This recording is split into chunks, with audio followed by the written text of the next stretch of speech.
जोंहा दिनै निज्लागुरि इक'टुरिजम जे निजिरा पिकनिक स्पटआ फानेराम सारनि आखाइजों जोंहा बेखेवजाबाय। दा दिनैनिफ्रायनो जे आङो जोंनि ओनसोलनि एबा बे जोंनि बिटिसिनि रायजो राजाफोरखौ जे खावलायनो सानो जे दिनैनिफ्राय जोंहा नैबे निज्लागुरि इक'टुरिजम पिकनिक स्पटआव फैनानै बयबो लावखार ओंखाम जानो मोजां मोनग्रा आइ आफामोनहा फैनानै जाफैनो हासिगोन। जों खोनानो दं नैबे दिनैनि हराव हारिमु मोनाबिलि हाबाफारि जोंहाथ' दिनै 7 रिंगानिफ्राय हारिमु मोनाबिलि दं। बे हारिमु मोनाबिलियाव जोंहा आर्टिस्ट हिसाबै मेन आर्टिस्ट हिसाबै जोंहा फुकन बर' बिथां आरो बेजों लोगोसे फम्बि बर' बिथांमोनहा बेवहाय बाहागो लाफैगोन। बे जायगासिम सफैनो थाखाय बबेथिं फैनांगोन? बे जायगासिम सफैनो थाखायथ' जोंहा ओरै बे बङाइगावनिफ्राय फैनांगौब्ला ओरै काजलगाव जानानै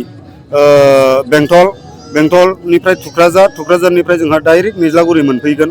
आरो क'क्राझार साइडनिफ्राय फैयोब्ला काराइगावनिफ्राय सामथाइबारि गुरुबासा रुनिकाटा बिनिफ्राय सान्तिपुर मोननाय लोगो लोगो राइट साइड फैनानै अब्लानो जोंहा निज्लागुरि मोनफैगोन आरो।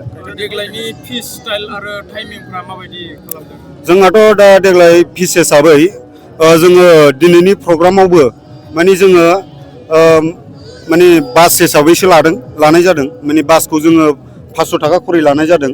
ओमफ्राय बिनिफ्राय उइंगारखौ जोङो 400, प्राइभेट गारिखौ जोङो 200। दिनैनि जे प्रग्रामा जोंहा टाइमा 7 रिंगानिफ्राय 11 रिंगासिम जोङो जागोन आरो।